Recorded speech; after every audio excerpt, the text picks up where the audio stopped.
pasa si tu empleador te obliga a firmar un contrato donde dice que solo trabajás 4 horas por día, pero vos trabajás tiempo completo? ¿Qué pasa si tu empleador te obliga a ser monotributista a pesar de que vos sos un trabajador bajo dependencia? ¿Qué pasa si te obligan a firmar un contrato cada 3 meses y cada 3 meses tenés que renovar a pesar de ser un trabajador de tiempo indeterminado? ¿Qué pasa si te obligan a firmar un reglamento de empresa que dice que no puedes llegar tarde, pero todo el mundo llega tarde? ¿Qué pasa si te contrata una falsa cooperativa de trabajo cuando en realidad vos sos un trabajador bajo dependencia? Trata documento, a todos los que me hacen pasar malos momentos. Así es, juristas, hoy vamos a seguir con la ley de contrato comentada en YouTube, gratuita para vos de Soy Jurista. Hoy vamos a ver el gran artículo 14 de la ley de contrato de trabajo que le da vida al gran principio de la primacía de la realidad. Jurista, hiciste clic en el lugar indicado. ¡Lo dijo! En el capítulo de hoy, ¿para qué sirve el artículo 14 de la ley de contrato de trabajo? Contado con ejemplos para que entiendas la ley de contrato de trabajo argentina. Esta información vale millones y te la voy a regalar. Y para entender esta magia vamos a tener que hablar de fraude laboral, de simulación y de este gran principio que es uno de los más importantes de todo el derecho laboral argentino. Y ya sé que estás pensando, siempre digo que este principio es el más importante, pero de verdad, jurista, este es súper importante y lo uso siempre en la práctica. Y hablando de la práctica profesional, recordá que este video está auspiciado por la Academia de Juristas, donde te enseño a vos a ser laboralista. Si te interesa, te voy a dejar un video que te habla de la Academia de Juristas, pero sigamos con el video. Este gran principio del derecho del trabajo, de la primacía de la realidad, básicamente se explica por sí mismo. Lo que importa es la realidad. Más allá de lo formal, lo que importa es lo que en verdad está pasando en la realidad. La realidad se va a imponer a lo que figura en un contrato, a lo que figura en un papel escrito. Y para entender esto, juristas, tenemos que leer el artículo 14 de la Ley de Contrato de Trabajo que dice: nulidad por fraude laboral. Será nulo todo contrato por el cual las partes hayan procedido con simulación o fraude a la ley laboral, sea aparentando normas contractuales no laborales, interposición de personas o de cualquier otro medio. En tal caso, la relación quedará regida por esta ley. A lo largo de este video vamos a ver la importancia de todo lo que acabamos de leer con casos prácticos. Pero antes, si hablamos de fraude y de orden público laboral, es muy importante recordar el artículo 12 de nuestro Código Civil y Comercial Unificado de la Nación, que dice, primero, la parte de orden público, que esto estuvimos repasándolo en los anteriores videos. Orden público, fraude a la ley. Las convenciones particulares no pueden dejar sin efecto las leyes en cuya observancia está interesado el orden público. Esto lo vimos en los últimos videos, sobre todo en el video que hablamos del artículo 13 de la Ley de Contrato de Trabajo y el artículo 7. Pero más que nada me interesa ver la segunda parte del artículo 12, que dice: el acto respecto del cual se invoque el amparo de un texto legal que persiga un resultado sustancialmente análogo al prohibido por una norma imperativa se considera otorgado en fraude a la ley. En ese caso, el acto debe someterse a la norma imperativa que se trata de eludir. Me caigo y me levanto. ¡No contaban con mi astucia!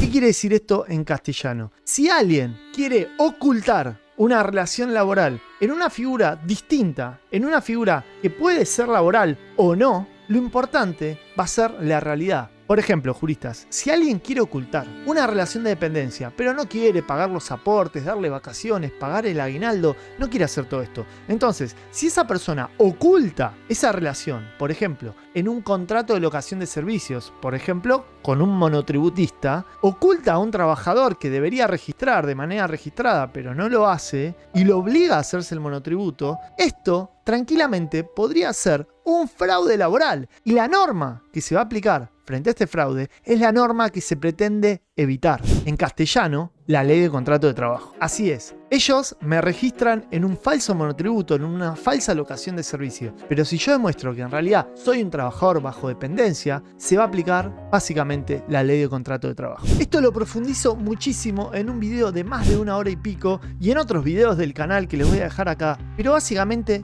tengan en cuenta que acabamos de leer la clave. Lo que está pasando acá es que se está aparentando que no hay una relación laboral. Entonces la ley que dice, ¡pum!, esa simulación, eso es un fraude. Entonces, ¿qué vamos a aplicar? La norma que se pretende evadir. En este aspecto ya vamos a profundizar cuando veamos el artículo 21, 22, 23 de la Ley de Contrato de Trabajo en este hermoso curso, porque vean qué amplia es la definición. Dice, habla contrato de trabajo, cualquier sea su forma o denominación. Aunque vos llames a esto una sandía, si esto es un perro, va a ser un perro. El hecho de que vos lo llames sandía no lo convierte en una sandía. ¿En serio? Porque lo que importa no es lo que figura en el contrato, no es lo que figura en la forma, sino en la realidad, la primacía de la realidad.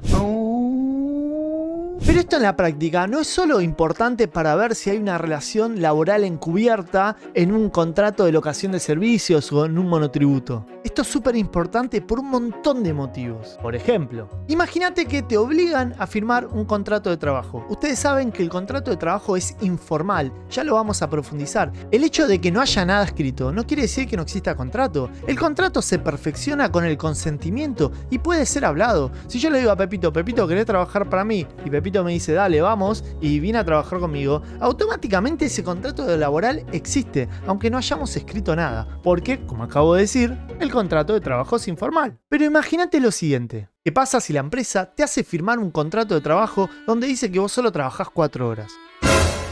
O donde dice que vos tenés que trabajar en Quilmes cuando en realidad trabajás en Capital. O donde dice que vos hacés tareas distintas, te pone una categoría que no tiene nada que ver con vos.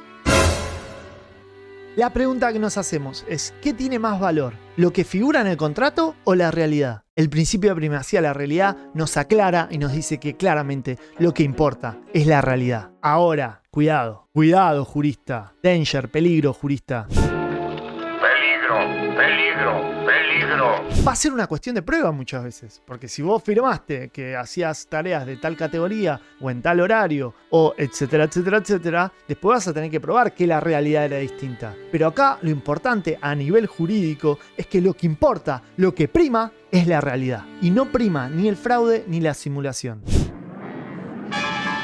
Otro gran ejemplo tiene que ver con los famosos contratos a plazo fijo. Ya lo vamos a ver en detalle cuando sigamos viendo esta ley de contrato de trabajo comentada en video. Pero imagínate que a vos te obligan a firmar un contrato de plazo fijo. Y a los 3 meses te hacen firmar otro, y a los 3 meses otro, y a los 3 meses otro. Claramente, acá hay un fraude. Más allá de que yo haya suscrito, que yo haya firmado esos contratos plazo fijo, lo cierto es que puede haber una relación de tiempo indeterminado en la realidad. O sea que más allá de lo que pase en los papeles, más allá de que yo haya firmado estos contratos, si en la práctica se demuestra que esto escondía una relación de tiempo indeterminado, básicamente vamos a poder reclamar como un trabajador de tiempo indeterminado. O sea que ese plazo fijo casi no tendría valor, sería como nulo, ¿se entiende? Sería realizado en fraude o en simulación. ¡Eres realmente un genio!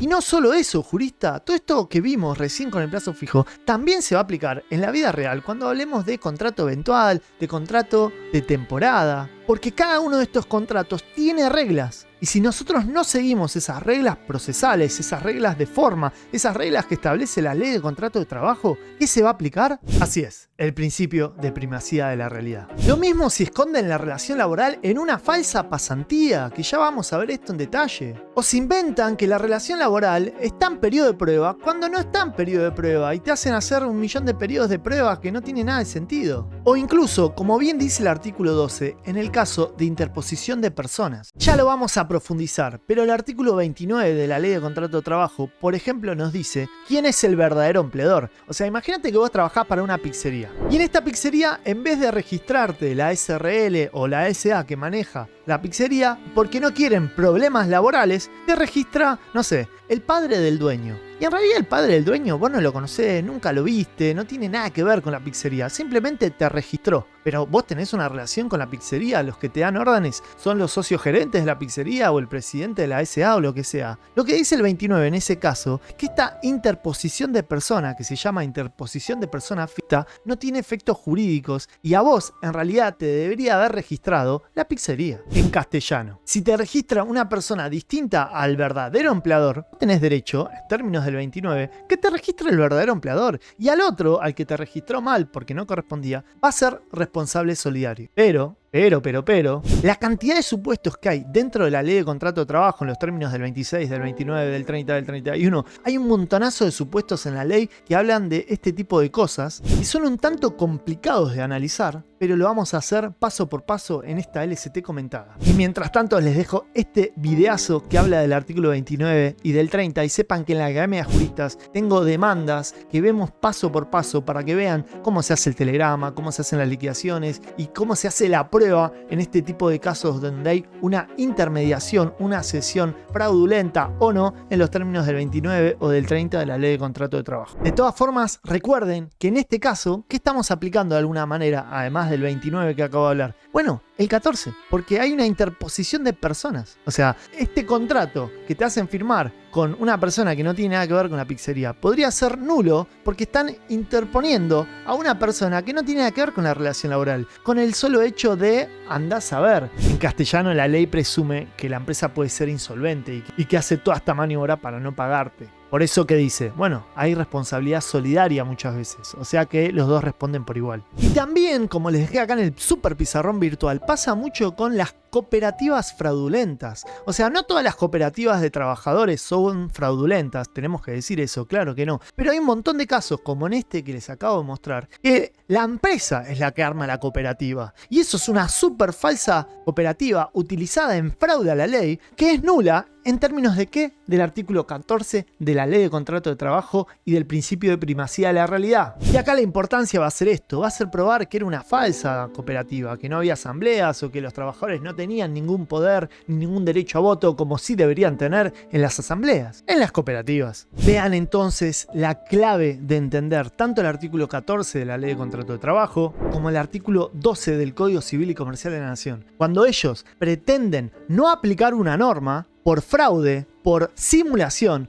lo que se va a terminar aplicando es esa norma que pretenden evadir. ¿Por qué? Porque se aplica el principio de primacía de la realidad en el ordenamiento laboral argentino. Por eso, juristas, es clave la prueba testimonial, porque miren todos estos casos donde la realidad le va a ganar a lo formal dentro de lo que dice un contrato de trabajo, dentro de un plazo fijo, de un contrato a tiempo parcial, de un contrato de temporada, de un contrato eventual en el periodo de prueba, contrato de pasantía, interposición de personas. Si el reglamento de empresa dice algo que nada que ver con la realidad. Gracias a este principio de primacía de la realidad. Y seguro me estoy olvidando un millón de casos donde podemos usar este principio porque créanme que nosotros los laboralistas lo usamos siempre. Y además de pedirte que te suscribas, que me des un mimo, que le des un like y que compartas el video, te cuento que el próximo video vamos a ver el artículo 15 de la ley de contrato de trabajo que habla de estos acuerdos. Es uno de los artículos más difíciles que tenemos que analizar en la ley de contrato de trabajo. Tan es así que yo tengo un curso de más de 3 horas y pico hablando de la negociación de acuerdos laborales y el artículo 15 es clave en ese curso.